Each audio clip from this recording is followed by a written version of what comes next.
Wednesday, January 15th, 2025. We welcome you in to the lunch break, KDUS AM 1060. We've got you for the next 2 hours. Chris Schubert here with you once again, and buckle up, everybody. Get your lunch out, get your maybe afternoon coffee, whatever beverage you need, because we are going to be in for it for the next 2 hours because we have a Suns game to react to. All is right in the world. Things are back in their proper place. We took a quick sidebar yesterday into a different direction. We are back on track today. Time for our top story of the day. It's the Daily Special. All is right with the world. Things just, when you do chores around the house and everything looks nice, you're like, this is the way things should be. That's how I feel now that the Phoenix Suns are back as the topic of our Daily Special. Everything feels right in the world. Doesn't matter that we're talking about a 122-117 loss last night for the Phoenix Suns, a game that dropped them back below 500. The worst start you could possibly imagine to this road trip. It's not that. Everything is right because we are once again talking about the Phoenix Suns to start today's program. And I found myself going back to my childhood. And this is not where I thought the show was going to start today, but here we are. Do you remember the book? Maybe you do, maybe you don't. Producer Dylan, you might be a little too young for this, but I can remember a book when I was younger, Alexander and the Terrible, Horrible, No Good, Very Bad Day. I'm sure some of you out there remember this book. Well, I'm going to adjust the title of it today, if that's all right with all of you, because today it's the Phoenix Suns and the terrible, horrible, no good, very bad start to their road trip, because that's what happened last night in that game against Atlanta. They had the worst possible start to a road trip that we said needed to be, at a bare minimum, a 3-2 road trip. You had to come back from this road trip above 500. Now, there's plenty of time. There's 4 more games. So I'm not going to all of a sudden jump on them and say they can't do exactly what we asked them to do. I laid out the path earlier this week. You got to get the games against Washington and Brooklyn, and you got to steal another one. Last night, a chance to steal one because it's a team that you had recently played. It's a team you had recently beaten, and you were unable to get it done. A large part as to why you were unable to get it done, how about being out-rebounded 54-37 last night? That's probably not a way to win basketball games. 54-37 in rebounds. 20 offensive rebounds last night for the Atlanta Hawks, 6 for the Phoenix Suns. Yet this organization, this coaching staff, told us, told you, told me that Jusuf Nurkic has no role.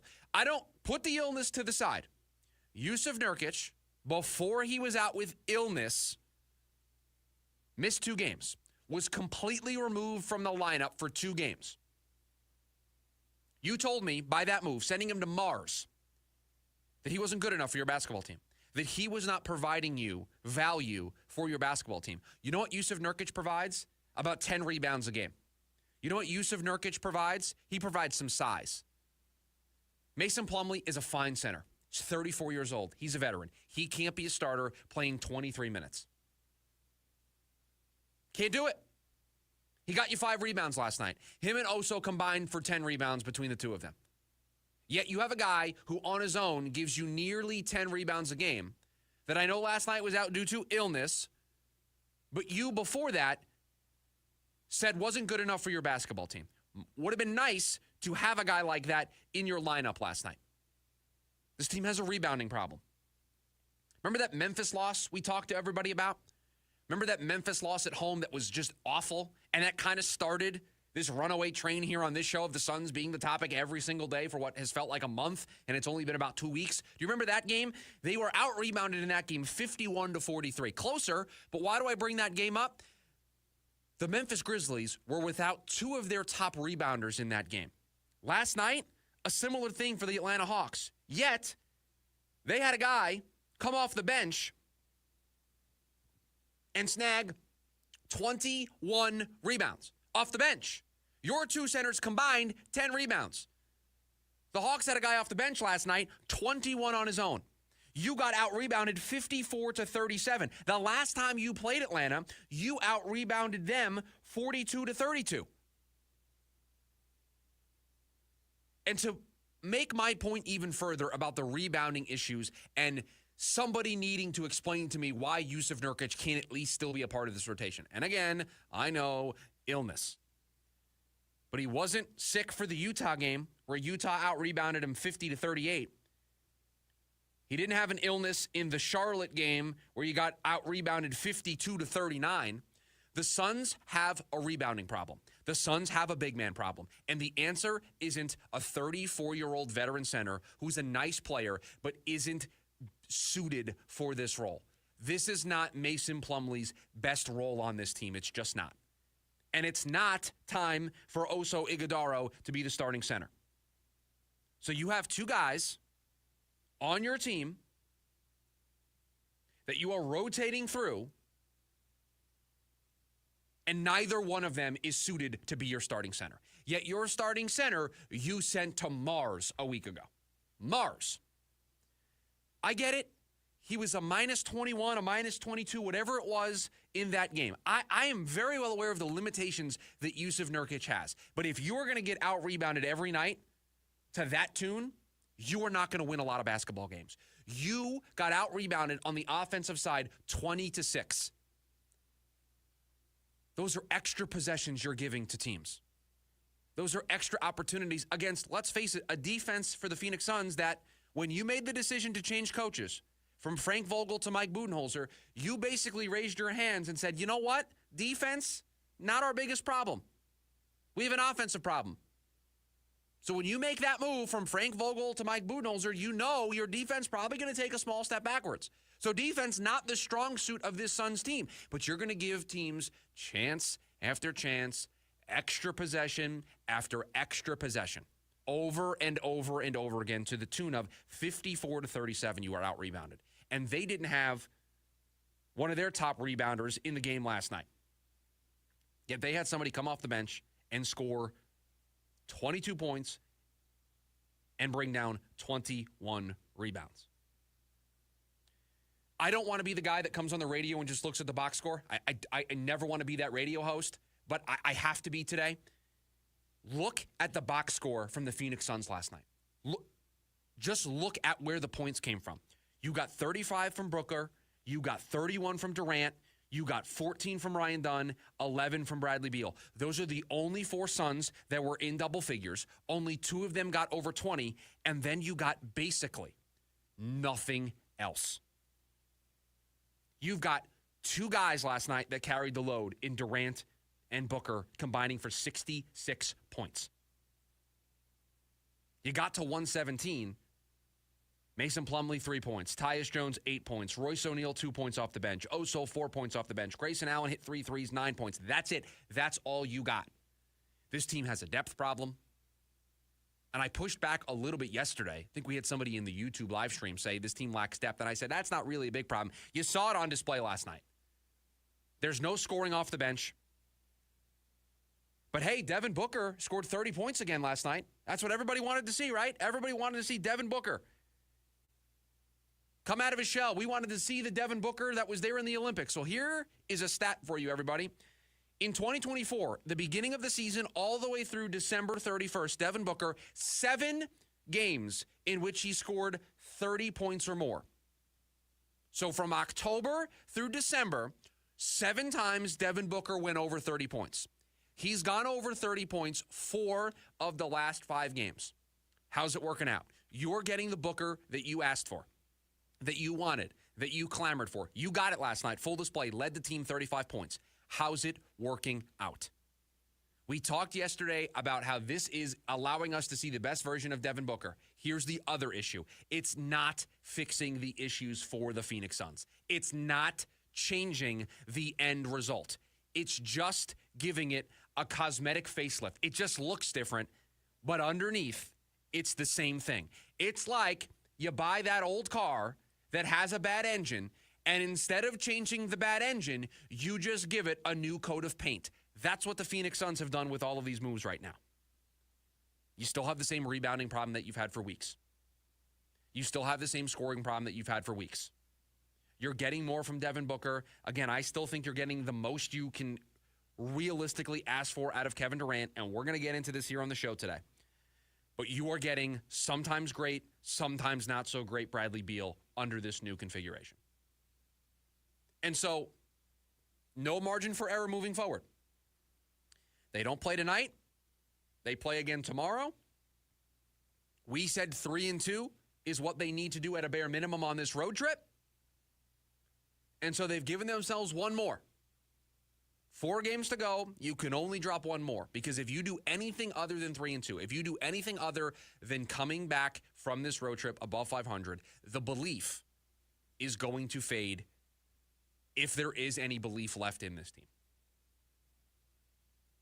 It was on full display last night for everybody. Lack of depth scoring and the rebounding. You can't convince me that Yusuf Nurkic couldn't help in that area last night. You couldn't tell me that Yusuf Nurkic doesn't at least fix one of those issues for the Phoenix Suns. You got out-rebounded by 17. You gave 14 extra possessions net to the Atlanta Hawks on the offensive glass. Doesn't matter who you play. You're going to lose basketball games if that's how lopsided the offensive glass is going to be. And you know who would help in that department? The guy who a week ago you sent to Mars. Coming up on the other side, don't worry. We've got a lot more Suns to get into. If you want to join the conversation, you got 2 ways to do so. 480-864-1060 is the phone number. You can also hop in to the YouTube live stream chat. Everybody's talking over there about the Phoenix Suns as well. So if you want to hop in, you can do so over there. KDUS AM 1060 on YouTube. On the other side of the break, Jimmy Butler, Bradley Beal, Kevin Durant. Perhaps, maybe we have been focusing on the wrong person the entire time. It's next on the lunch break, KDUS AM 1060.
Make sure you download the KDUS AM 1060 app. You can take us with you on the go, wherever you get your apps. Maybe you're an Android person, an Apple person, whatever the case may be. Download the KDUS AM 1060 app today.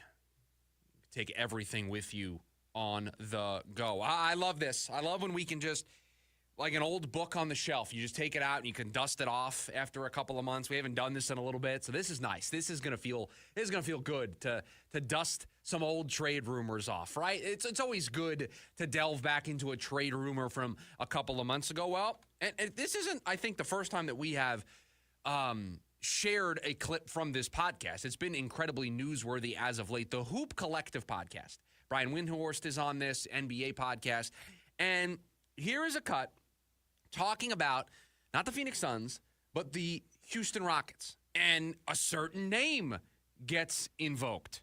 There's an understanding they need a star. To ultimately be a true, legitimate championship contender, they need a big-time offensive engine. Now, the likelihood is that's something they'll have to look at in the trade market, whether it's De'Aaron Fox this summer. Certainly they've got a lot of Suns draft capital, and they've let it be known they are Devin Booker fans. There's no indication that Devin Booker, and certainly not the Suns, have any interest in participating in that. But if you talk to people in Houston, they say, hey, we also think we've got some potential. Devin Booker is staying with the Suns. I don't see, just to interject, I don't see any wavering on that whatsoever. Just to interject. There's been not any indication. Like I said, there's interest, and that's been expressed, and no indication that it's even a possibility. The only reason I bring it up is because if you look at their assets, right, they have the Suns stuff. They got a lot of Suns capital. Right. The Houston Rockets are back once again, just like they were around draft time, just like they were the night that they acquired from the Brooklyn Nets all of the Suns draft picks. And everybody tried to connect the dots about them flipping those picks back to Phoenix for Kevin Durant or Devin Booker. We did this. We went through this. And nothing came of it. Phoenix Suns made it particularly clear, we're not moving either of these guys. We are going to see this through. And at that point, you had only been a year in. You had gotten a new head coach. It's reasonable to understand why they wanted to see that through a little bit. But here we are again, where there's a couple of pieces of information there. There's the first piece of the Houston Rockets have let it be known that they are Devin Booker fans. And the only way that I can take that is they have let Phoenix know, if you ever are interested, if it ever pops into your mind, the idea of trading Devin Booker, we want to be your first call. We want to be the team that you come to first. We're interested. We've got the capital. We are big Devin Booker fans. Not saying you're going to do this right now, but if you are interested, make us your first call. It's like when you're trying to buy a car, right? And the salesperson says, listen, maybe you don't want to do it right now, but when you are in the market, when you're ready, and he hands you his business card. That's what the Houston Rockets are doing. Listen, we know you're not doing this right now. We know you're not considering this at this moment. But if you do want to entertain that, slide the business card across. Give us a call. Make us the first team you reach out to. Because, hey, remember, we've got your draft picks. The ones you gave up for Kevin Durant, they're not ours. They're yours. So we'd very easily give those back to you. I mean, listen, we love Devin Booker, so we would be extremely open to making that happen. That's what the Houston Rockets are doing. So that's part one.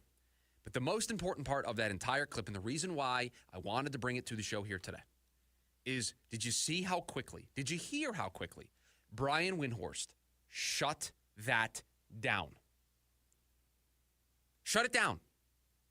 Non-negotiable. Not happening. The Phoenix Suns not wavering in their commitment to keeping Devin Booker. And maybe, just maybe, somebody in the Suns front office has got some common sense. Somebody is not just looking at 2025. Somebody is not just looking at 2026. They are thinking long-term and saying, listen, our current core, this might not work, and at some point we might have to move Bradley Beal, we might have to move Kevin Durant, but the one thing we're not doing is trading the youngest member of that core, the youngest member of our big three. He's not going anywhere. Now, I have been on record on this show saying, in order, Booker would be the last person that I would consider trading. Beal first, obviously, then Durant, and then if I really felt like I couldn't turn this around in 1 or 2 seasons, then I would consider moving Devin Booker. I've been on record with that. And so I don't want to talk out of both ends of my mouth here. But this is a smart decision, if it is the decision that the Phoenix Suns have made of, hey, we might get to a place where we have to entertain everything else, but the one thing we're not going to entertain, the one thing that is off the table, is Devin Booker. That's good. That is a good thing. Because if you are going to get your way out of this quickly, it's going to be because you have Devin Booker on your roster. Because you get assets back for Kevin Durant. You free yourself of the money associated with Bradley Beal. And then you have a superstar to build around once again in Devin Booker. And so maybe some common sense, because we can talk about attaching the 2031 first-round pick to move Bradley Beal's contract. We can talk about acquiring Jimmy Butler, and I don't think those moves have a lot of common sense behind them. And we are questioning where this front office thinks that they're at. If they think those are the moves that they have to make, although, we said this yesterday, feels like we're slowly kind of receding back from that point. Certainly feels like the trade rumors are pointed in another direction. They're pointed in depth pieces, a backup center, or just anybody that can play center for this team. Feels like that's where their pursuits are more focused. Remember, Friday is when Jimmy Butler returns from his suspension, or his suspension is over. Do you hear anything about Jimmy Butler getting traded anytime soon? We're keeping an eye on it. But I don't get the sense that anything is close. And it seems like Phoenix is the only place that he truly wants to go. And there's not a whole lot that we're hearing here about where the Suns are at with Jimmy Butler. Their focuses are elsewhere.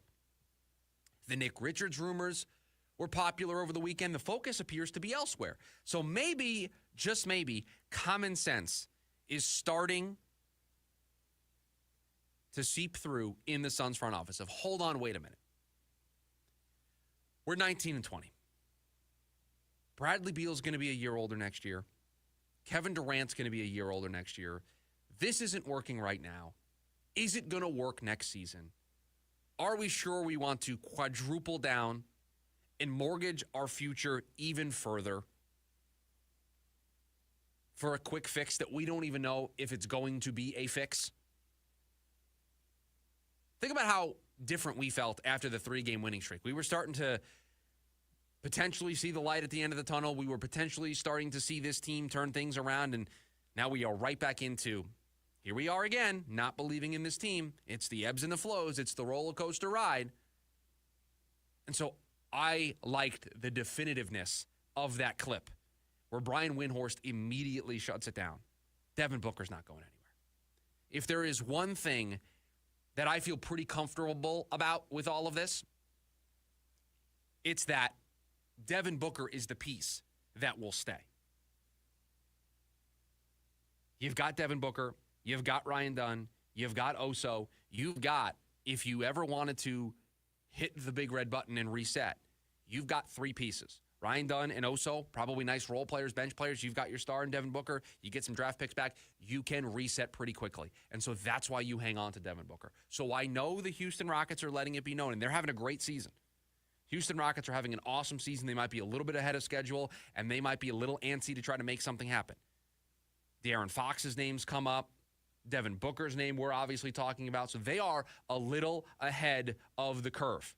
They're second in the West. 26 and 12, playing some great basketball. And so they know they're going to probably need to add a superstar here at some point, and they've got the draft capital to do it. So you can understand from their perspective why they might be a little bit more eager to add a superstar for this run right now instead of waiting until the summer, instead of waiting until the offseason.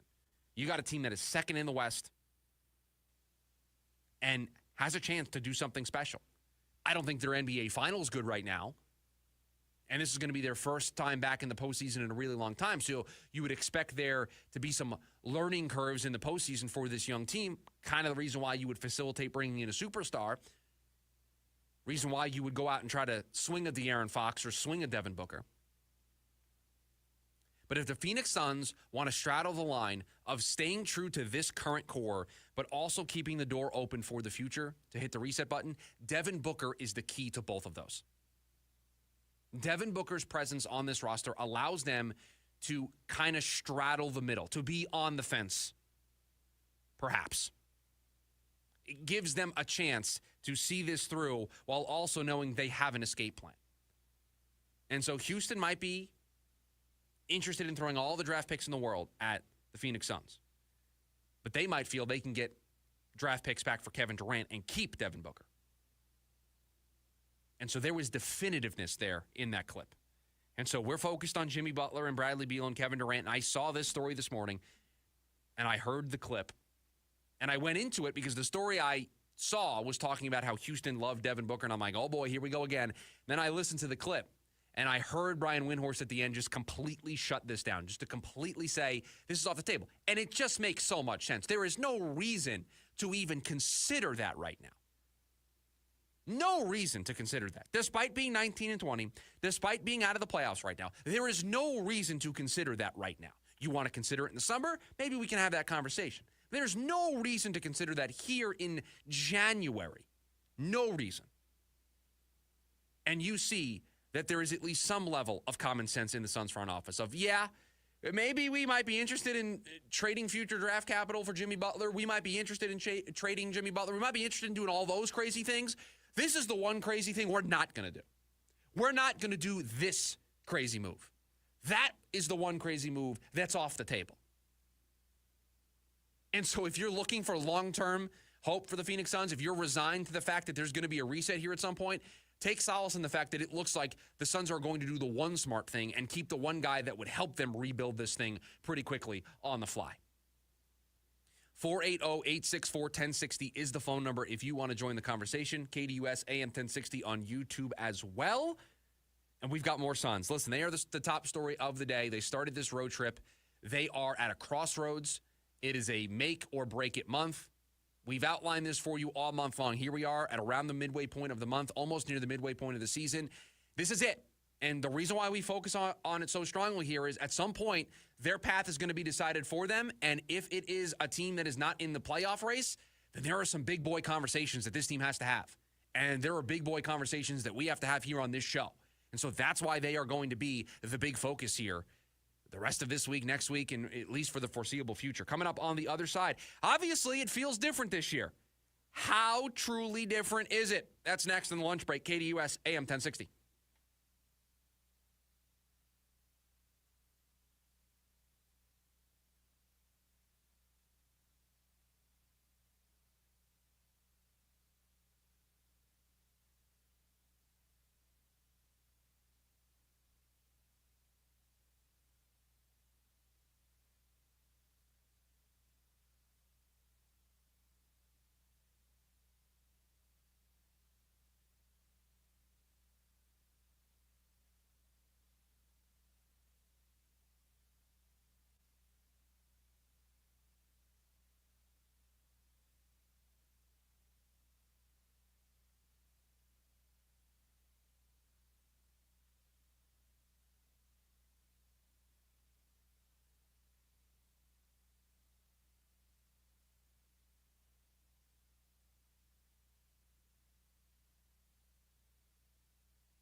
Welcome back into the lunch break. KDUS AM 1060.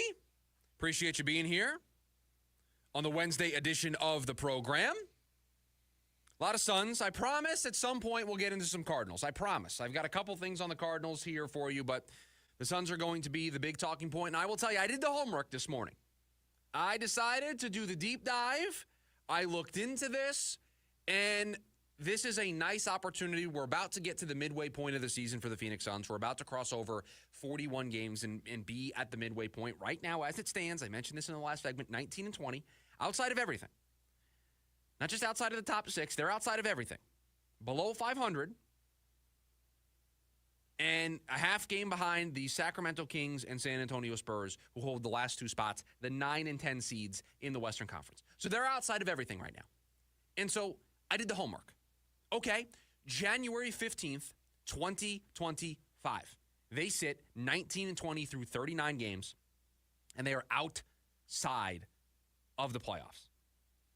Last year, and I don't know if this is going to shock you, I don't know if this is going to surprise you, or you're going to be like, yeah, I remember it well. I don't know. But last year, through 39 games, do you know what the Phoenix Suns record was? Do you know where they stood at this same exact point, 39 games into the season? They were 21-18. They were 3 games above 500. There were a 2-game difference between last year's team and this year's team. Does it feel 2 games different? Does it feel like the Suns are only 2 games shy of where they were a year ago? Does it feel that way to you? It certainly doesn't feel that way to me. 19-20 feels like rock bottom. Because let's remember where last year ended. They got into the playoffs.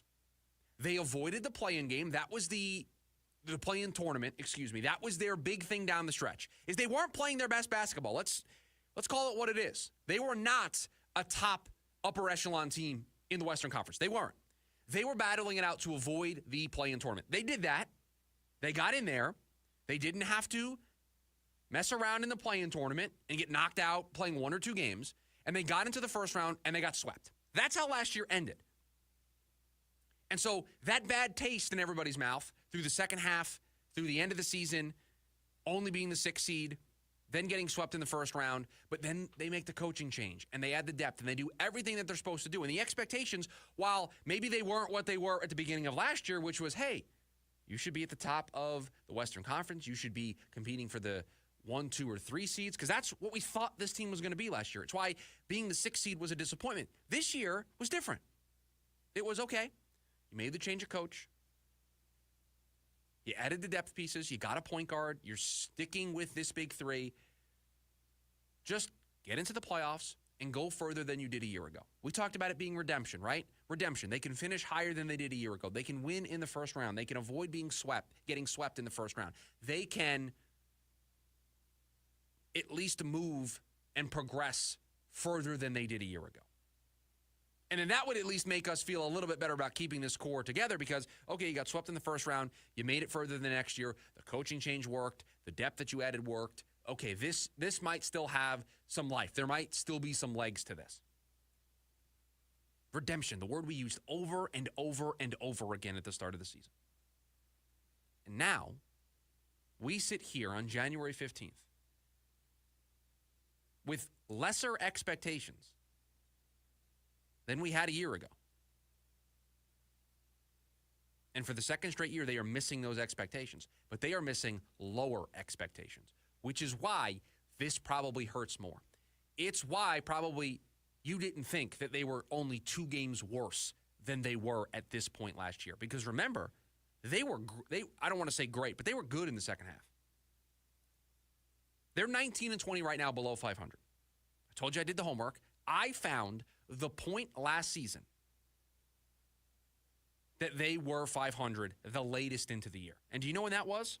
It was the day after Christmas, December 26th. They had a home Christmas loss to the Dallas Mavericks. I'm sure you all remember it well. They were 14-15 on December 26th after that loss. From that point forward, they won their next game to get above 500, and they never fell below 500 the rest of the season. That was after 29 games.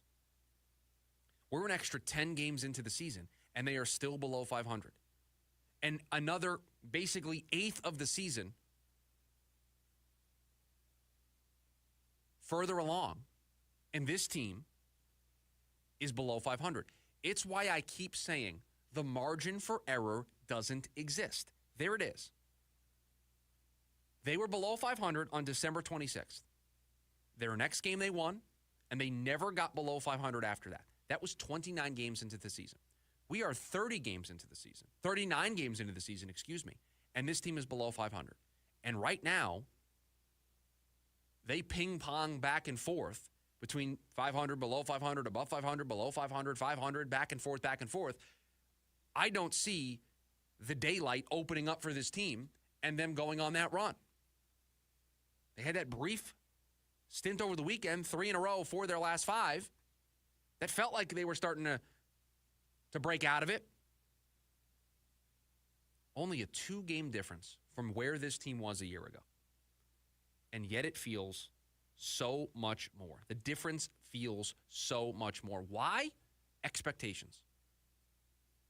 Expectations. We didn't have big expectations. Make the playoffs. Don't get swept. Show us that it was the right decision to run it back. Why it was the right decision to just get a new head coach, to go to the offensive side. Why it was the right decision to get Tyus Jones, draft Ryan Dunn, and try to make this core work. That's what we asked for. That was it. It wasn't to win a championship. Although when you put these 3 guys together, that's certainly the goal. But all we wanted to see this year was some proof that it was the right decision. And with the way the season started, we can go back and pull up the tapes. I'll raise my hand. I thought there was more. When they started the year as well as they did, and maybe that is a lesson in small sample sizes, but when they started the year the way that they did, I thought there was more. Because if that's the Kevin Durant we're going to get, and this team stays healthy, and that's what you're going to see from them on a night-in, night-out basis, I thought there was more. I thought there was top couple of seeds in the West, Western Conference Finals. I thought all of that was on the table. When they started that hot, that's what I thought was on the table. But before the year started, it was show us proof that what you were doing was the right decision. We're 39 games in. Do you feel like it was the right decision? Do you feel like running it back was the right call? Do you feel like just changing the coach was the right decision? Do you feel like getting a point guard, not trading any members of the Big Three, do you think that was the right end result for the Phoenix Suns team? I don't know how you feel that way right now. I don't know how you feel that way with not just a team that's underperforming and not just a team that's not meeting expectations. Folks, they are out of the playoff picture entirely right now. I know I probably sound like a broken record, but if the playoffs started today, the Phoenix Suns would not be in there. Not be in the play-in tournament. They wouldn't be there at all. And so you chose to run it back. You chose to double down, and you might think about this for just a second. How embarrassing was it to get swept out of the first round? Now, maybe by the end of the season, you didn't think the Phoenix Suns were capable of winning a championship. And maybe by the time the season rolled around, the postseason rolled around, you thought we might be able to win one series, but going on a run is off the table with the way this team was playing. You didn't think getting swept in the first round by young upstart Minnesota was on the table. That was embarrassing. That threw everything into flux. That created so many questions for this team. That was embarrassing. And yet you decided to run it back. And somehow, some way, you might do something. At least as it stands right now here, on January 15th, you might be able to do something that's even more embarrassing than getting swept in the first round. You might be a lottery team. You might miss the playoffs altogether. The NBA hands out playoff spots like they're Halloween candy. And right now, you rang the doorbell and there's no candy in the bowl. How is that possible? How is it possible that on January 15th, this is the conversation we're having? We've tried to give you some of the answers here on the show today. Rebounding, we're getting the Devin Booker that we wanted, but there's just nobody else. Kevin Durant notwithstanding, because he's just been doing it every night. They've been healthy, yet they just haven't been compiling the results or going on a lengthy enough run to get us to believe again. So you know what we're going to do? We're going to take a timeout. We're going to take a break from the Phoenix Suns. Trust me, I've got more to say. I haven't even gotten into Bradley Beal yet here on this show. I've got plenty more. I'm sure you have plenty more. 480-864-1060. Get on those phone lines. Get yourself ready to go. But we are going to take a quick timeout from the Phoenix Suns. Because on the other side, I do want to talk about some Cardinals. The biggest piece of growth for this team in 2025 might not be the person you think it is. It might not be the guy under center. I'll tell you who it should be next on the lunch break. KDUS AM 1060.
I hope you're okay with a quick timeout from basketball. I hope you're all right with that. We did a lot of basketball in hour number one of the show. We're going to do a lot of basketball here on the show today, and I get it. They're the only team playing right now. The Suns are in action. Diamondbacks waiting for spring training. The Cardinals not in the postseason, so they are going to get a lot of our attention. They're not living up to expectations, so I get it. There's a lot of pent-up frustration. There's a lot of anger with this team. They had expectations behind them, and so, yeah, they're going to dominate the airwaves. They're going to dominate the conversation. But I hope you're okay if I just take a mental reset segment so I don't lose my mind talking about the Phoenix Suns for all 2 hours. I hope that's okay with you because there are other things going on. The Cardinals have a pretty big offseason around the corner, and before you know it, it's going to be March. And before you know it, it's going to be the legal tampering window in free agency. It's about 2 months away. We've got the rest of the NFL playoffs. We've got the start of the offseason from the draft perspective with the Senior Bowl and the scouting combine. All that stuff's right around the corner. Before you know it, the Arizona Cardinals are going to be in the middle of free agency. they're going to be in the middle of making moves to improve their team. And we know they've got a lot of cap space to do it. We know they've got some big needs, edge, wide receiver. With that comes big names, splashy names, headlines. And so we got to set the table for you. We got to get you ready for that. And so one of the big bandwagons that we have been driving, I don't know if we were first on this. It feels like we were pretty early on this. Feels like it. We've been telling you for weeks, maybe months now. This might date back to October. I can go back and see. We've been pushing the T. Higgins bandwagon a lot. And something further emphasized that push this morning for me. We know that it's award season in the NFL. We know that they're naming who's going to be on the All-Pro teams. We know people are submitting their ballots for MVP, Offensive Rookie of the Year, Defensive Rookie of the Year. It's award season. It's that time of year, right? So I was not surprised when logging on to ESPN this morning, I saw a story for their 2024 All-Rookie team in the NFL this year. And unfortunately, I was not surprised that Marvin Harrison Jr. was not named a first-team all-rookie wide receiver. The three names that were selected to be first-team wide receivers, Brian Thomas Jr. down in Jacksonville, Ladd McConkey in L.A. with the Chargers, and Malik Neighbors with the Giants. And I don't know how you argue with any three of those guys. Brian Thomas was a revelation for that offense. Huge. Christian Kirk, the guy that's getting paid the most money there, Brian Thomas, best receiver on that team, was the only bright spot for a season that was in the toilet before Halloween for the Jags. Ladd McConkey, a day 2 selection as a rookie in a Jim Harbaugh offense, able to thrive, able to be one of the trusted targets. Remember, no Keenan Allen there in L.A., right? He's not there anymore. And Ladd became one of the go-to trusted targets for Justin Herbert. Says a lot. And then Malik Neighbors, again, the Giants season in the toilet before Halloween. One of the bright spots, you made the right selection at number 7. You made the right pick. Or at number 6. You made the right pick with Malik Neighbors. Good job, Joe Shane, landing a franchise number 1 wide receiver. Now you just got to figure out the quarterback situation. So I'm not surprised that those 3 guys were there. But Marvin Harrison Jr. in the draft last year was picked ahead of all 3 of those guys. Marvin Harrison Jr. was the first wide receiver off the board. He was the first non-quarterback taken in last year's draft. There's some expectations that come with that. And he wasn't even a top 3 rookie wide receiver. Now, that doesn't mean he's a bust. Please hear me. He's not a bust. He's going to be a number 1 wide receiver in this league. He's going to be a big-time player for this team. He's going to step up in big moments next season. Don't you worry. But he wasn't the player that we all thought he was going to be last season. You draft a wide receiver in the top 5. It's unfortunate at this point, but you're kind of expecting Jamar Chase. You're kind of expecting Jalen Waddle. You're expecting Malik Neighbors. You're expecting hit the ground running and no questions asked. I'm not worried about anything about your game. And yet, felt like watching the Cardinals this past season. The route running felt weird. The play design felt weird. A lot of it felt unpolished. And when you draft a wide receiver in the top 5, when you make him the first wide receiver off the board, that's what you expect. You expect a guy who, by the way, has a Hall of Fame wide receiver as his father. You expect the polish to be there. You don't expect there to be growing pains. You expect Marvin Harrison Jr. to be able to come in there, learn the offense, be up to speed, ready to go, hit the ground running with his quarterback. You take a wide receiver at number 4 overall, that's what you expect. You expect him to run every route in the route tree the way he needs to. You expect the contested catch to be there. You expect the big play home run ability to be there. You don't expect to be wondering midway through the season, are they on the same page? Is the quarterback and the wide receiver on the same page? You don't expect to get to the midway point of the year and be disappointed in the output that you're getting from Marvin Harrison Jr. You didn't expect to end the season and say, yeah, that's going to be probably the fourth or fifth best receiver stats-wise taken in the 2024 NFL draft. That's not what you expect. You didn't take a guy with raw talent who has a huge ceiling, but the floor was low. No, Marvin Harrison Jr. was a unicorn because he was supposed to provide you the immediate high floor, but also the explosive high ceiling. That's what you were getting. At least that's what you thought you were getting. And let's face it, this offense stop and start a lot of the time this season. Felt like they could never get in gear for a long enough stretch of time. And so how much blame do we put on Marvin Harrison Jr. for that? I think everybody knows my stance on Kyler Murray at this point, and I think there's a bunch of blame to go around for the starts and stops to the Cardinals' offense last season.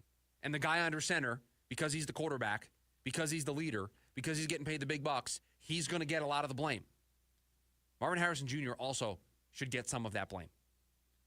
And that's also where the biggest piece of growth needs to come from for the Arizona Cardinals in 2025. They need Marvin Harrison Jr. to be the number one wide receiver. They need him to be better than Brian Thomas Jr. They need him to be better than Ladd McConkey. They need him to be better than Malik Neighbors. They need him to live up to the billing of, I was a top 5 pick. I was the first receiver off the board. I have the highest floor and the highest ceiling. I am a bona fide, true number one wide receiver in this league. That's what he needs to be. And he needs to show that. And you started to see it at the end of the season, but you need to see it in 2025. So on offense, quarterback set, under contract. Running back set, under contract. First round draft pick, invested into your wide receiver room in a big way. That's where the growth needs to come from. Because for all that we knock Kyler Murray for, let's talk about Sam Darnold for a second. Everybody's favorite quarterback that they want to replace Kyler Murray with right now, or at least they did 2 weeks ago. Sam Darnold was in New York. Sam Darnold was in Carolina. Sam Darnold was in San Francisco. Couldn't hack it in any of those places. Couldn't get it done in New York. Got traded to Carolina. They picked up his fifth-year option. He couldn't get it done there. Went to San Francisco, was a backup, just kind of sat there, didn't do a whole lot. Now he goes to Minnesota, and he thrives. Why? Great offensive mind. And you know what? It helps to have Justin Jefferson and Jordan Addison. The point I'm making, Kyler Murray's more talented than Sam Darnold at the quarterback position. And so if Marvin Harrison Jr. can be more like Jordan Addison or more like Justin Jefferson and be that true number one, I think we see a better version of Kyler Murray. I think we see a better version of the Cardinals' offense. And so Kyler Murray has his share of the blame pie. I think we're going to bring that back next season. I think when the season starts, we're going to do the blame pie or the victory pie, depending on the result. I think we'll bring that back next year. File that one away, producer Dylan. Kyler Murray has his fair share of the blame pie. But Marvin Harrison Jr. also plays a role here because of what he is supposed to be, where he was taken, and how different an offense looks when you have a true number one wide receiver. Remember how bad Josh Allen looked in Buffalo before they got him Stephon Diggs? Remember that? Where's Josh Allen now? Joe Burrow, great, super talented. I'm taking nothing away from him. Helps to have Jamar Chase. Jalen Hurts, you don't think his development was helped by having A.J. Brown and Devonta Smith? You don't think that helps? Of course it does. The Cardinals didn't have that last year. Marvin Harrison Jr. was solid, but he wasn't great. And he's supposed to be great. And this goes to another point that I've been making. You want to help Marvin Harrison Jr.? You want to help this Cardinals offense? Get Marv a running mate. And get him a running mate that puts defenses in a bind. Give him a running mate that forces defenses to decide who they're going to take away on a given day. And you all know who the running mate is that we think they should go all in for. You've got all that cap space in the world. Bring it on T. Higgins to be the number 2, where he's already shown that he can be in that role. He just wants to be paid. And guess what? You've got Marv on a rookie deal.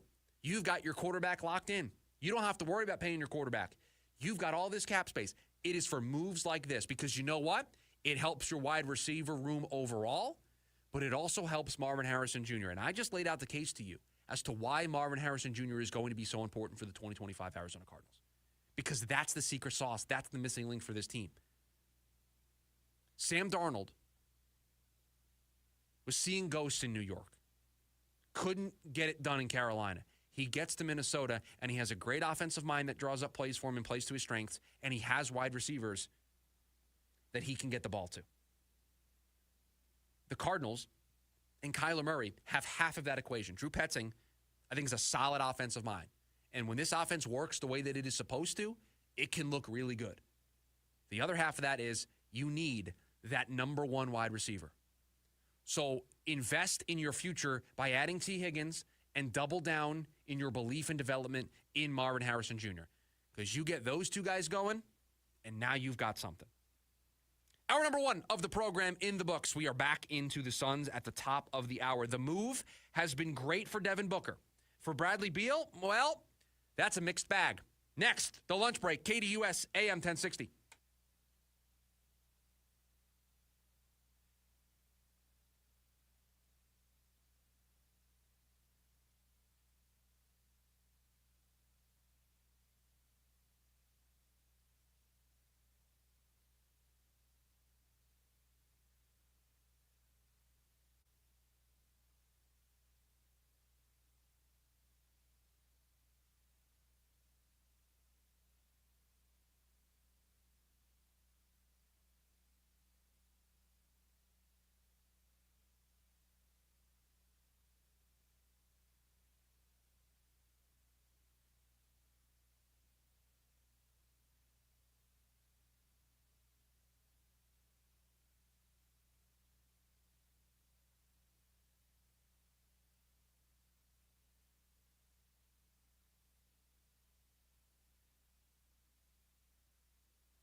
Welcome into hour number two of the lunch break. Appreciate you joining us here on your lunch break during our lunch break. One more hour to go. Jim Rome coming up at the top of the hour.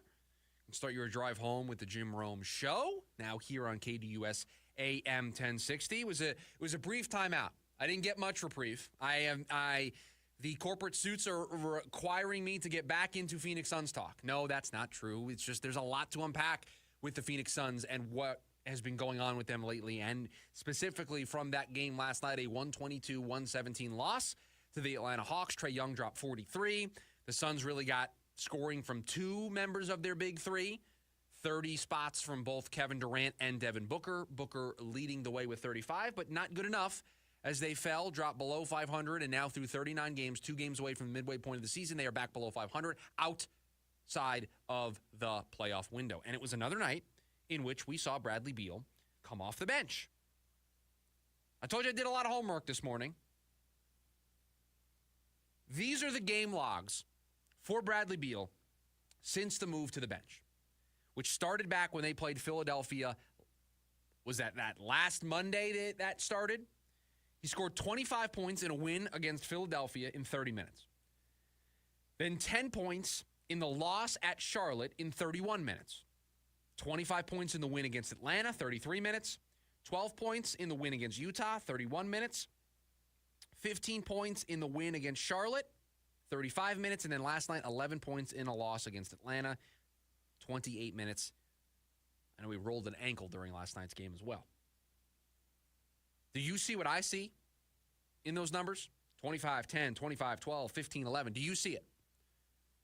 Do you see the ebbs and flows in what production you get from Bradley Beal? Because the 25-point performance against Philly, he led the way. Didn't lead the way last night with 11. It is boom or bust with Bradley Beal off the bench.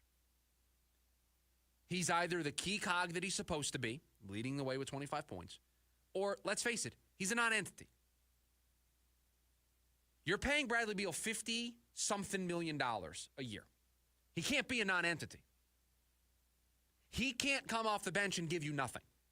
And for Bradley Beal, 11 points, 15 points, 12 points off the bench, that's nothing for somebody who's making $50 million. It's also nothing for somebody who the entire team is built around. The Phoenix Suns, and I'm sorry, folks, I probably sound like a broken record again. The Phoenix Suns are built in a very specific way. They are built in the Big Three era of basketball. Well, guess what? That's not the way things are done in the NBA right now, but if you're going to do it, if you're going to build this way, there can't be any question marks in your big three. You have to know what you're getting from those guys every single night on the floor. Every single night. Because you are foregoing a deep bench. You are foregoing key role players that can provide bench scoring. You are foregoing the guy that can give you 15 and 7 off the bench. You are foregoing the guy that can also be in double digits. You are foregoing all of that because, listen, we've got 3 superstars. Good luck against us. They're going to score 90 every night. That's the path you've decided to go down. And so if Bradley Beal is a non-entity because he's scoring 11 or 12 points off the bench, you can't win because that's not how you're designed.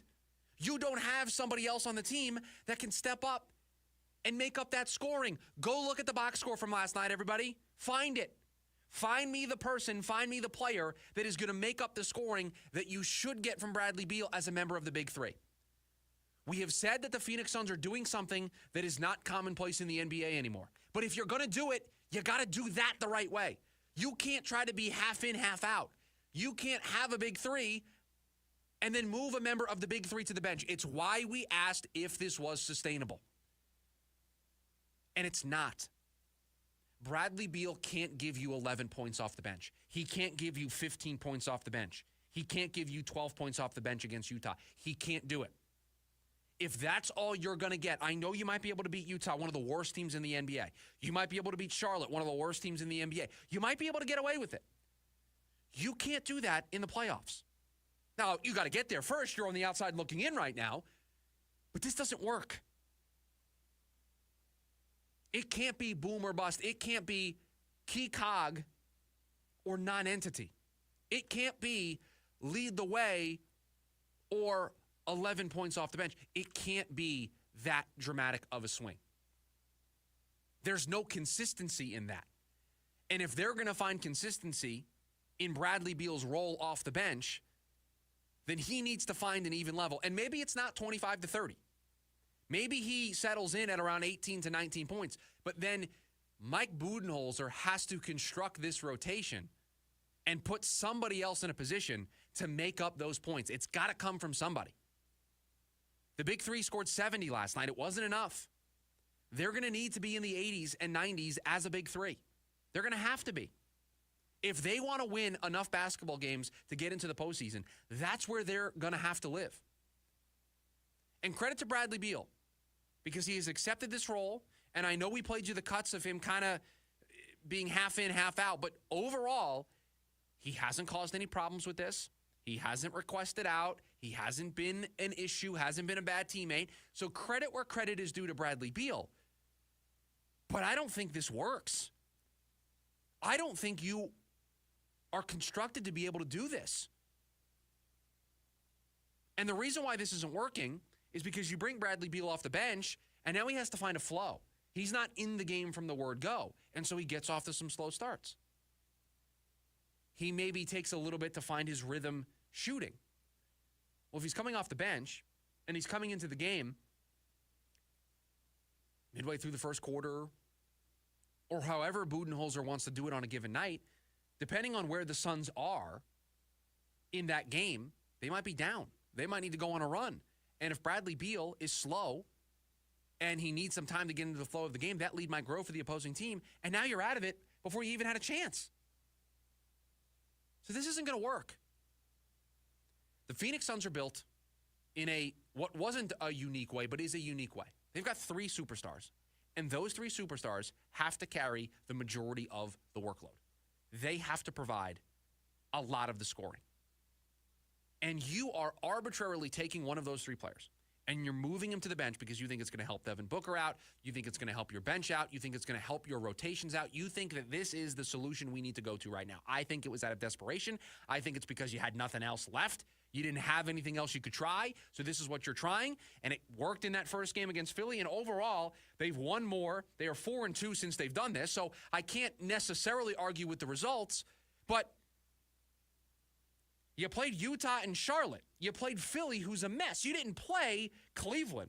You didn't play Oklahoma City. You didn't play good teams. Let me see what this looks like when you play Cleveland, who, by the way, you draw on this road trip. Let me see what it looks like then. I've got a feeling in my gut that when we come in here and talk about that game, if this is the way they choose to do things, it ain't going to look pretty. You can get away with this. You can be 4-2 when you play teams like this on your schedule. Can you do it against the elite of the elite? I don't think so. You are built in a way where three guys have to do it all. You are moving one of those guys to the bench, and you're asking him for the first time since, I think it was, 2016, 2017. You're asking him, get into a rhythm off the bench. Not everybody can do that. Not everybody has the skill set to be able to do that. And there are nights where it works, and there are nights where it doesn't. And you know what? Doesn't that kind of sum up the Suns season? There's nights where it works, and there are nights when it doesn't.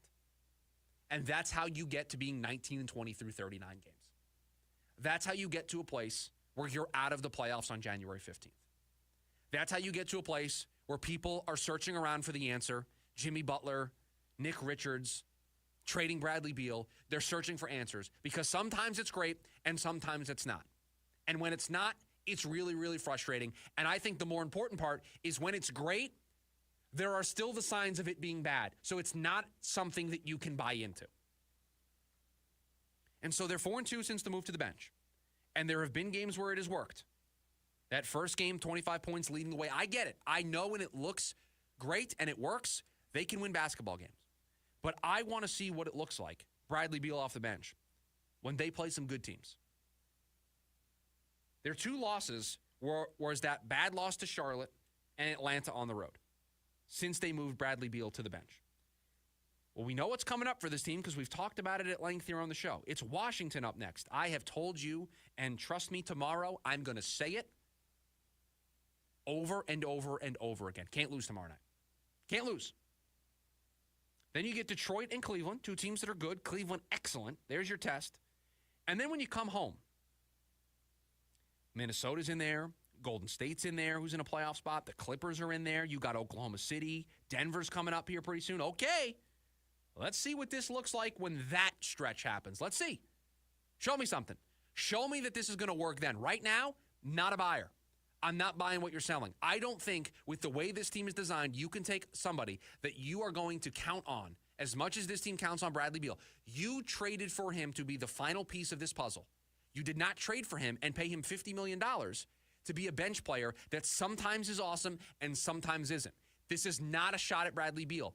It is a shot at the way this team is trying to do things right now because they're looking for anything to find stability. It's not sustainable. It's not going to work. Bradley Beal, Kevin Durant, and Devin Booker need to lead the way. Those guys need to be in the 20s. All three of them. And you probably need two of them at least to be in the 30s. You got 30 from Kevin last night. You got 30 from Devin. And nobody else was over 15 points last night. What are you supposed to do with that? What are you supposed to do with that? And so you might get away with it tomorrow because you're playing one of the worst teams in the NBA, if not the worst team in the NBA in Washington. You might be able to get away with it tomorrow. Now, if you don't, I don't know. If you thought today's show was bad, I mean, if you thought today was too much, Suns, just wait until Friday's show. Coming up on the other side, I have to vent. There is something that has happened in my neighborhood that I need to put an end to. So we're going to take a timeout from the basketball, and I'm going to try to put an end to something in my neighborhood that has gone on for far too long. I'll tell you what that is next. The lunch break, KDUS AM 1060.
Make sure you download the KDUS AM 1060 app. You can take us with you on the go. Don't just have to be in your car listening on the AM or 100.7 HD2.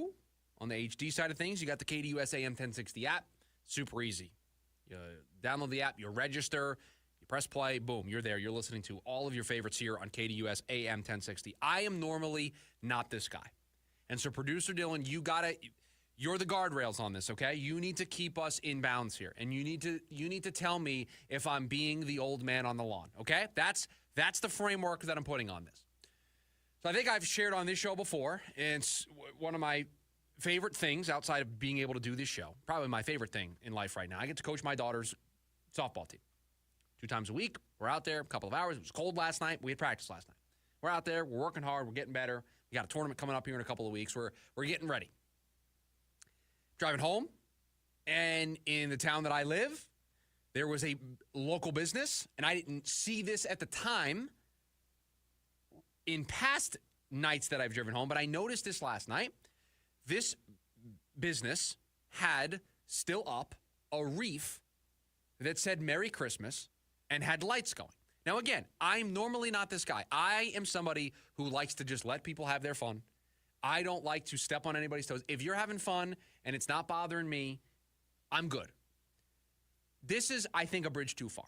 Because, yes, at the end of the day, the lights being on don't really bother me, but I've still got people in my neighborhood, I've got businesses that still have their Christmas lights up on January 15th. What are we doing? I mean, what are we doing? Does this make me a bad guy? I feel like after a certain amount of time, I get to be the bad guy. I get to be the person that says, you know what? You need to take the lights down. And through New Year, I'm good. Through the first week of the month, I'm fine. We're almost into February, and you still have your lights up. You still have decorations up. What are we doing? So I'm driving home last night, and I don't know, for whatever reason, I saw it, and I was off the deep end. I was like, what? It's not Christmas. It's January 15th. We're almost closer to the end of the month than we are to Christmas that was almost a month ago. Take down your Christmas stuff, please. Take down the lights. Take down the inflatable reindeer. Take down everything. And this is not just my neighborhood. Stuff everywhere. You drive home at night, it looks like just Christmas threw up in my neighborhood. That's what it looks like when I drive home. And I'm fine with it. Listen, I love people getting into the spirit. I love people enjoying things. I'm not trying to be this guy. But at some point, enough is enough. And I think January 15th is a point where I should be allowed to say, you know what? Can you take down your Christmas stuff, please? This is a local business, and they just have Christmas stuff just up. And it's not like it's a place that people go there every day. You see it when you walk in. I don't know, take the 10 minutes to get out the ladder and put it up there and take down the Christmas stuff. I took my Christmas stuff down. Let me see. We did it over a couple of days, but it was maybe a day or two after New Year's. Maybe it was right before New Year's. We were taking Christmas stuff down. It's all packed away. You wouldn't even know Christmas occurred in my house. All the trees are packed away. The lights are put away. Everything. Everything is gone. Everything's away. The rest of my neighborhood, no. Businesses, nah. Just having lights still up. So I'm sorry. I don't mean to be that guy, and I try not to be that guy. I try to let people have their fun. But this just feels like a bridge too far, because if we don't stop it now, then people are just going to leave their Christmas stuff up year-round, and I am not going to stand for that. That I will not stand for. Listen, these are your two choices. You get me ranting about Christmas lights, or you get me ranting about the Phoenix Suns. Your choice, everybody. Your choice. 480-864-1060 is the phone number if you want to join the conversation. Not a ton more left on the Suns here. We're going to talk about the Cardinals here in about 10 minutes or so. And then we've got the leftovers and no basketball, at least no Suns basketball in there. The Suns off today, needing to lick their wounds after their loss to the Atlanta Hawks last night. They are back in action, game 2 of this 5-game road trip. They will take on the Washington team that is one of the worst teams in the NBA, the Washington Wizards. And we said before this all started, the two you had to have, Washington and you had to have Brooklyn. Those are the 2 wins that you need to have in this road trip. You need to be 3-2. Well, you lost last night. So one of those 2 losses that we said, we know they're playing Cleveland. We kind of built in that being the other loss. Not a lot of wiggle room left. Not a lot of room for error for this team. And for as bad as things have gotten, they're playing a bad team tomorrow night. And so you would hope, and we'll dive into this a little bit more on tomorrow's show, you would hope that tomorrow you're able to see a response from this game against Atlanta and you see this team get back to 500, and then we keep doing the song and dance of being above 500, being below 500, being 500, and we can just keep going around this carousel. And remember, I said this earlier in hour number 1 of the show, 39 games last year. This team was 21-18. They were 3 games above 500. Right now, they are 19-20. The latest in the season last year that they were below 500 was December 26th. It's January 15th now. An extra 10 games later into the season, the Suns are still below 500. They did not do that last year. And so there's not a lot of time left. When we said at the beginning of the month that January was a huge month for this team, and then we saw the way the Suns reacted to the start of the month by making the move to move Bradley Beal and Yusuf Nurkic to the bench, kind of reinforcing the point that we were making, this is what we were talking about. Because the later it goes into the season, and the more you just kind of hover here, the more you just are what your record says you are, right? You just are what the stat sheet says you are. And right now, 39 games into the season, the record books tell me you're a middle-of-the-road team.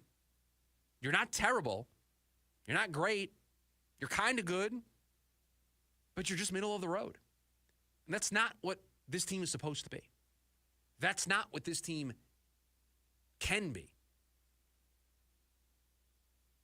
And there is a little voice in the back of my head, and I've kind of hinted at it on the show here the last couple of days. But this team's been relatively healthy lately when it comes to the big three. And I know Bradley Beal last night rolled an ankle. But overall, they've had these 3 guys in the lineup for a nice stretch here, and they haven't made up any ground.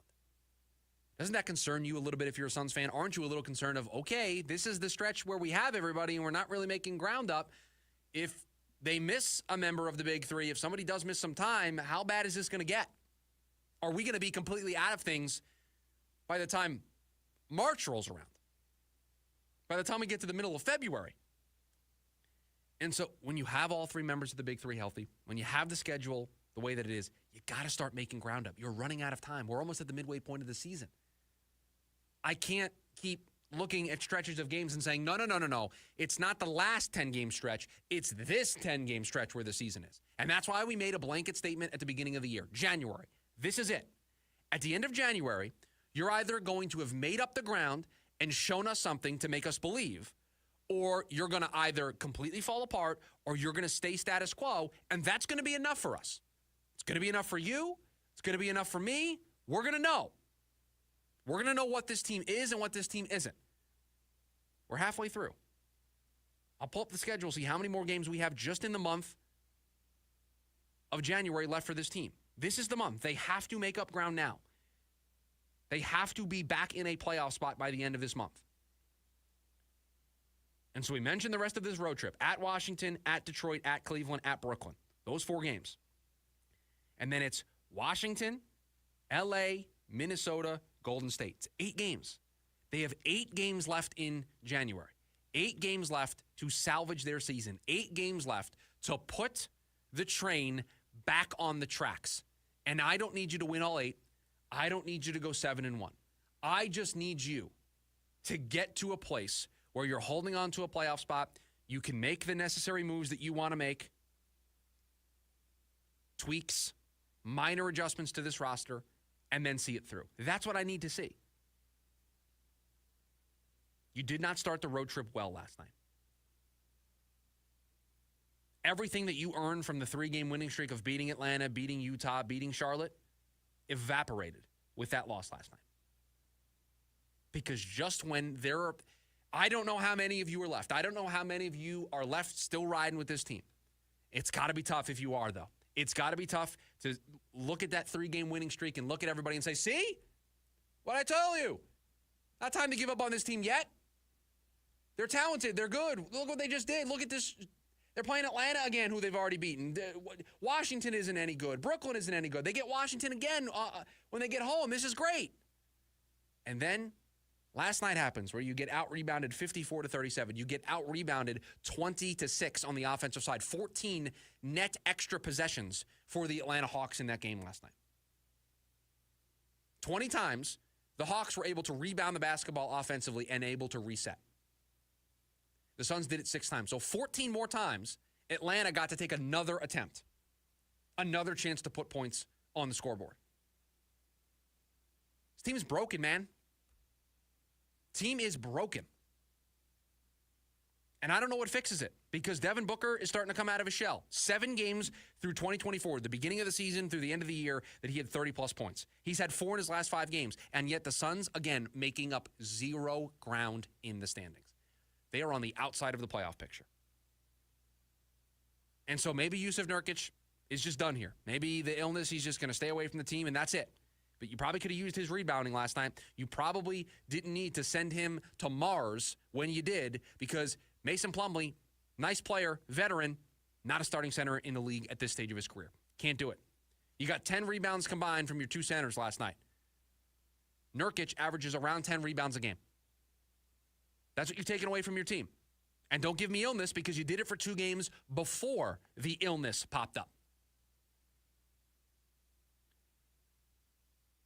If you ask me my gut right now, the Suns win tomorrow night, and here we go. We do this dance again. We come in here and we go, oh, okay, they got another victory, back to 500, and now they get to play Detroit and Cleveland, and here's really the test for them. And I can't see into the future, but I got a pretty good feeling that that's what the future is going to look like here in a couple of days. When we do Friday's show, it definitely feels like we're going to be talking about a 20-20 Suns basketball team waiting for a weekend game on Saturday against Detroit. That's what it feels like. So a nice off day tonight. Enjoy your evening. Enjoy watching whatever else you want to watch because you don't have the stress of Phoenix Suns basketball. Nothing. You can just sit back, relax, catch up on a TV show. My fiance just got finished done watching The Bear this past weekend. She binged the whole thing over about a 2-week period. I kind of dropped in and out of it. So it's TV night for me at home. I'm going to catch up on all the TV that I can because you got no Suns tonight, not a whole lot else going on. And then Thursday, Washington. Got to have it. Coming up on the other side of the break, the Cardinals. They were a near miss for the playoffs in 2024. Are they a team in one of the best positions to get into the playoffs in 2025? I'll explain next. The lunch break, KDUS AM 1060.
Welcome back into the lunch break. Appreciate you being here. We know that it happens every year. There are teams that miss the playoffs one year, and then the next year in the NFL, they get right back in to the playoffs. They bounce back. You always have the worst of first division winners. Then you also have the teams that miss the playoffs. There's always new entrants into the dance that is the NFL postseason. Always, always, always teams that miss the playoffs the year prior get in. There's always a couple. Are the Cardinals one of those teams? They are one of the 18 teams that missed the playoffs this past year. Are they one of the teams that is best positioned, best suited to get into the playoffs next year? That question asked and answered by a recent story in The Athletic. They ranked all 18 teams that missed the playoffs from most likely to least likely their chances of getting into the playoffs next year, of being a team that missed the playoffs in 2024 but is dancing in 2025. Obviously, the Cardinals being one of the 18 teams that missed the playoffs, they on this list. And I will tell you, not a lot of teams in front of the Arizona Cardinals on this list. There were a few, but the Cardinals pretty high up here. The teams directly in front of the Cardinals, according to The Athletic: the Bengals, the Cowboys, the Dolphins, the Seahawks, the Falcons, and then the Cardinals. 6. The Cardinals, 6th on this list. Out of 18, 6th best positioned to go from out of the playoffs to in the playoffs in 2025. Now let's evaluate each one of these. And there's obviously reason to think this for the Cardinals. 8-9 season this year, doubling their win total, barely missed out on the playoffs this year. We're holding on to the division lead through 10 games this past year, went into their bye week. The leaders of the NFC West, a lot of money to spend this offseason, continuity in the front office, continuity at quarterback, continuity at head coach. You're going to be able to spend $70+ million in free agency to add that edge, to get that wide receiver, to get that corner. You are going to have a much improved roster. You're also going to have a draft pick to infuse in there as well. Your roster is going to be a lot better next year than it was this year. And you won 8 games. You doubled your win total. So, yeah, the outcome feels pretty likely that the Cardinals will be in a really good spot. But let's evaluate their case, what I just said to you, and compare it to everybody else on this list. And we'll just go of the teams directly in front of the Cardinals. The Atlanta Falcons.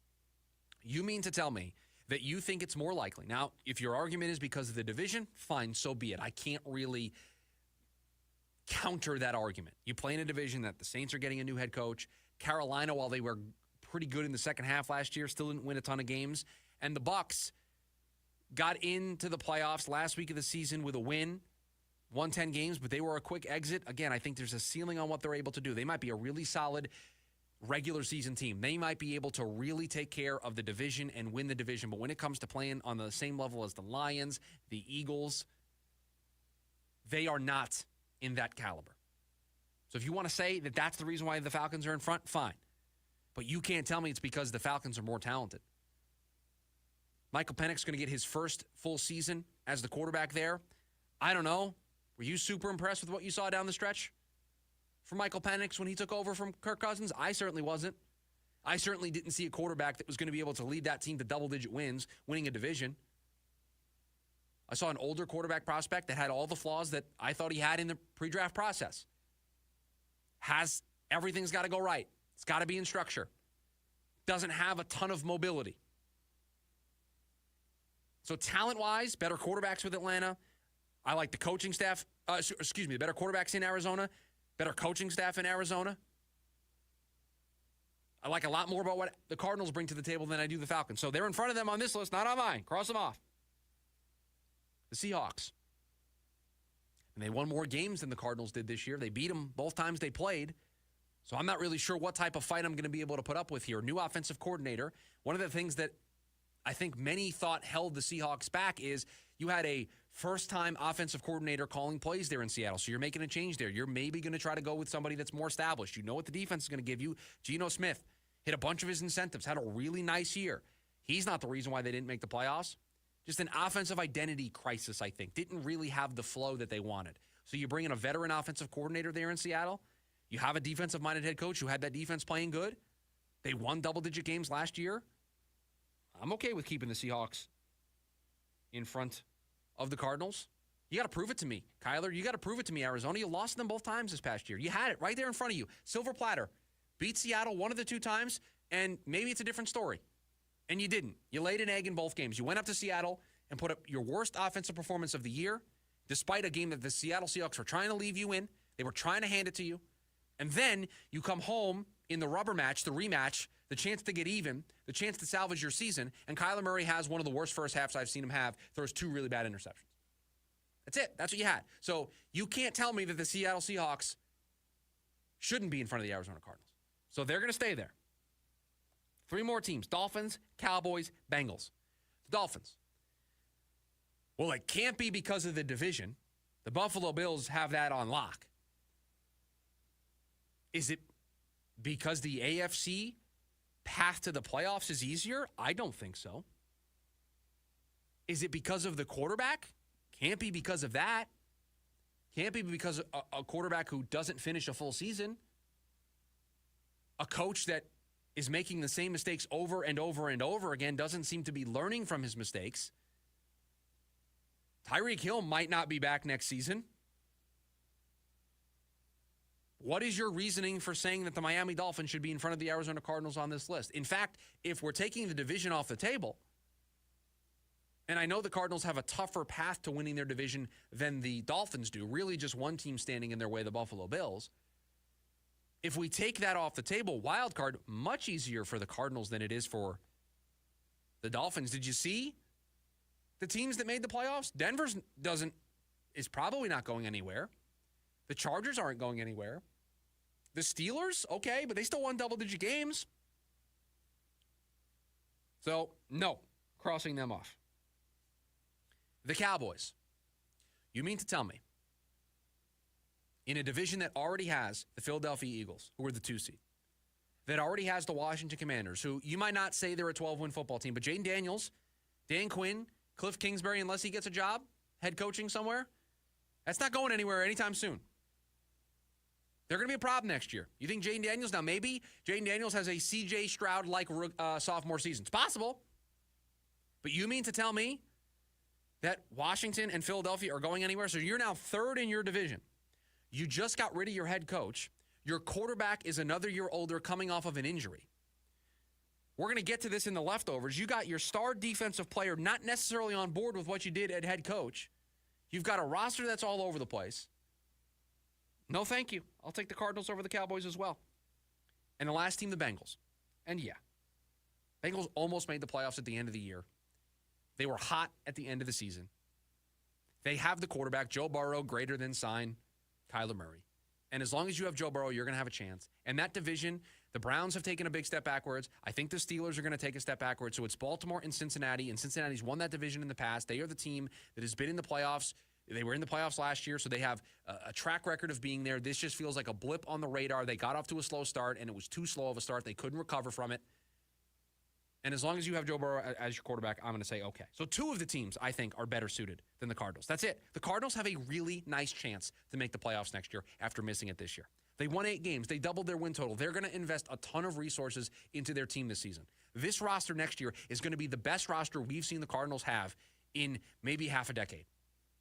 It's going to be the best roster that Jonathan Gannon has had since coming here. It's going to be the best supporting cast that Kyler Murray is going to have. And with that's going to come expectations. And you bet those expectations are going to be to get into the postseason. Last call if you want to jump into the show. 480-864-1060 is the phone number. Also on the KDUS AM 1060 YouTube channel. We've got the leftovers. We're putting it all on the plate. Everything that we didn't get to. It's a lot of football today. The leftovers next. The lunch break. KDUS AM 1060.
Closing up this edition of the lunch break, the way we do every single day here on this program, with the leftovers. All the stories that we didn't get to throughout the course of the show, we pile them on the plate here, and we rapid fire get through them to close out hour number 2 of the program. We've got Jim Rome coming up at the top of the hour, 1 to 4 here on KDUS AM 1060.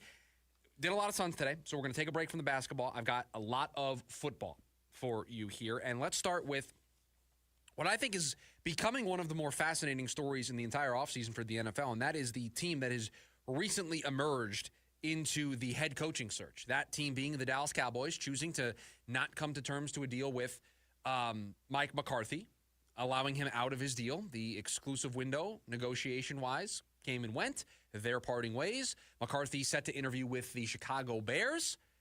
Saints also apparently high on bringing in Mike McCarthy for an interview, so that process will play out. But now the Dallas Cowboys entered the fray, and we're keeping an eye on the Deion stuff. But I am fascinated by Micah Parsons, because Micah Parsons, now let's face it, Mike McCarthy didn't have the best run there in Dallas. And I think I'm smart enough to hear what people have to say about Mike McCarthy, and I know that his reputation isn't that great. Not that he's a bad person, but just that as a coach, people say, it's kind of overrated. Overstayed his welcome in Green Bay. That Dallas hired him. What did you really expect, right? And I don't think Mike McCarthy, despite having a Super Bowl ring, gets talked about with the respect that other coaches who have a Super Bowl are talked about.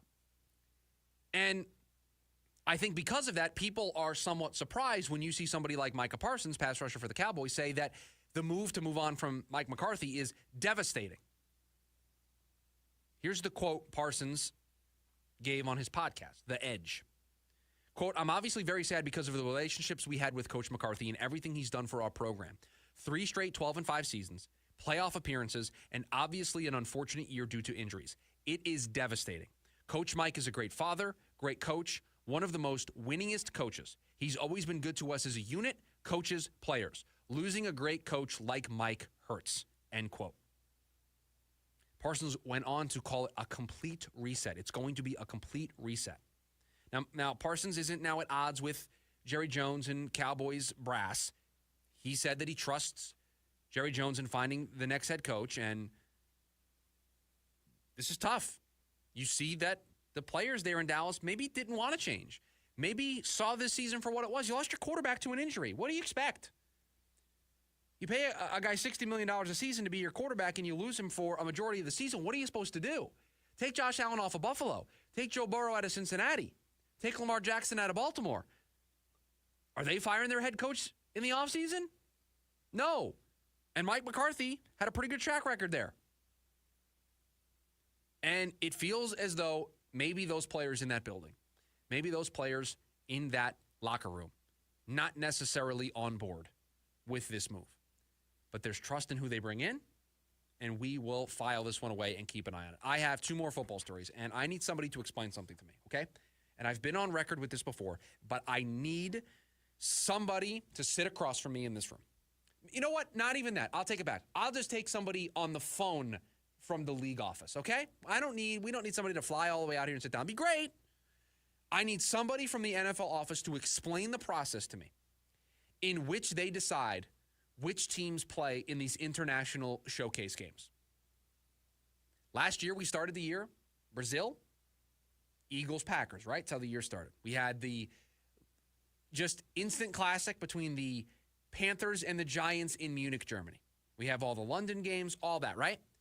Well, we got word of one of the teams, the home team, for the game that is going to take place in 2025 in Berlin. And this is why I need somebody from the NFL League office to sit down with me. Because you are now taking your game and you're moving it to a place, at least for just one weekend, that doesn't have NFL football. So you would think if you're going to expose the world to this sport, you'd want the Chiefs. You'd want the Ravens. You'd want the Bills, the Lions, the Eagles. You would want to showcase the best of the best. And yeah, it takes some guesswork as to who's going to be good, who's going to not be good to be able to do this. But I feel pretty safe to say the Lions are going to be pretty good next year. I feel pretty safe to say, hey, you know what? The Bills are going to be pretty good next year. What I need somebody to explain to me is why we are designating the Indianapolis Colts as that team for Berlin next year. Now, they are designated as the home team. So here are the home games that they have. Tell me if any of these are a great showcase of the NFL experience. Here's who they play at home this year, and one of these games, obviously, is going to be taken away from them, and it is going to then be played in Berlin. Houston Texans, Jacksonville Jaguars, Tennessee Titans, Denver Broncos, Las Vegas Raiders, Arizona Cardinals, San Francisco 49ers, Miami Dolphins, Atlanta Falcons. I don't see the Detroit Lions on that schedule. I don't see the Bills on that schedule, the Eagles on the schedule. I don't see it. The best team on that schedule, there's one playoff team on that schedule, the Denver Broncos. The Raiders are picking at the top of the draft. Tennessee has the number 1 pick. Jacksonville just fired their head coach. I'm sorry, Houston was also in the playoffs. They're still in the playoffs. My apologies to the Houston Texans. That's it. So somebody has to explain to me why this is where we end up. Is it because these big boy teams, these top tier teams say, no, thank you, we don't want to lose the home game? And so then you're left stuck with, hey, listen, Indianapolis, you're not saying no to us, you're going. Is Colts Raiders really the showcase of the game that everybody wants? I just don't understand. I need somebody to explain this process to me. Because you would think going to different cities, and this is the first time they're going to be in Berlin, you want to showcase the game with really good teams. And I know you're not guaranteed to get 2 really good teams. But I just told you the home schedule for the Colts next year. They are going to be the home team for that game. So one of those games is going to be plucked out of Lucas Oil Stadium, and it's going to be dropped into Berlin. They're going to move one of those games. Cardinals, Colts really going to just, oh man, everybody in Berlin, big Cardinals, Colts fan base in Berlin. No. So again, I need somebody to explain this to me. Last story for you here on the lunch break. The leftovers. Mike Tomlin is very, very quickly putting an end to what has been, I think, a fun couple of days for different fan bases that are interested in getting a new head coach. Because after another playoff exit, 6 in a row, 6 straight one-and-dones for the Pittsburgh Steelers, there are some Steelers fans, and I think the group is growing louder and louder and larger. There is a faction that is forming that wants Mike Tomlin gone. They are bored of what they are seeing. They think it is stale. They think it is old. They think it is worn out its welcome. Well, Mike Tomlin could potentially be on the move. Could a team trade some draft capital like the Broncos did for Sean Payton, right? Okay, Pittsburgh, you want to be out of the Mike Tomlin business? I'm sure there's a bunch of teams that would like to take being in the playoffs every single year. They would love to have, 18 straight non-losing seasons. I think there's a bunch of fan bases that would sign up for that. Well, Mike Tomlin, quote, save your time, end quote, to prospective teams that are considering trying to call the Steelers up to see what they want. Now, I did not know this. I'm not surprised that it's possible. I'm just surprised that I didn't know about this. Did you know that Mike Tomlin has a no movement clause in his contract? So he would have to approve said move? Imagine being a coach feeling so strongly about what you're doing that you get a no movement clause put into your contract so you can't get traded. So this exact scenario has to run through you.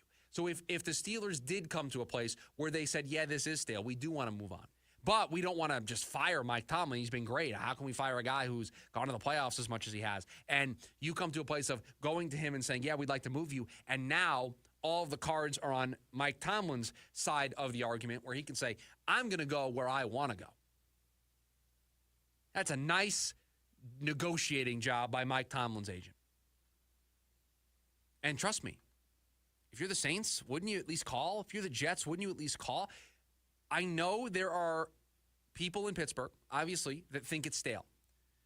Would Chicago Bears fans feel like it's stale to go to the playoffs as much as Mike Tomlin has gone to the playoffs? Would they think it's stale to have that many winning seasons in a row, or I guess non-losing seasons in a row? Would Jets fans be okay to sign up for that being their future? Now, it's no guarantee, but Mike Tomlin's a pretty good head coach. It feels like no matter what the roster looks like, he gets more out of it than you expect. You don't think the Cowboys might want somebody like Mike Tomlin? All of these teams should at least pick up the phone, call the Pittsburgh Steelers, and make the Pittsburgh Steelers say no. Make them hang up the phone. Make them say, appreciate the phone call, not happening. We're not interested. Because Mike Tomlin has a track record that not many coaches in the history of the NFL has. I get that they're one and done in the postseason. I get it has been a while since the Steelers have reached the ultimate heights in the AFC. I get it. But 18 years with the team, and you don't have a losing season. Name me the fan base right now that wouldn't trade for that. Even teams that have excellent head coaches. The Rams with Sean McVay. They like Sean McVay. They wouldn't trade Sean McVay for Mike Tomlin. But they would trade, I mean, they've got a Super Bowl, but so does Mike Tomlin. They would like that type of stability. The Chargers would like that stability. The Cardinals would trade for that stability. To know that every single year that Mike Tomlin has been the head coach of the Pittsburgh Steelers, they have not had a losing season. Think about that. That's 18 years.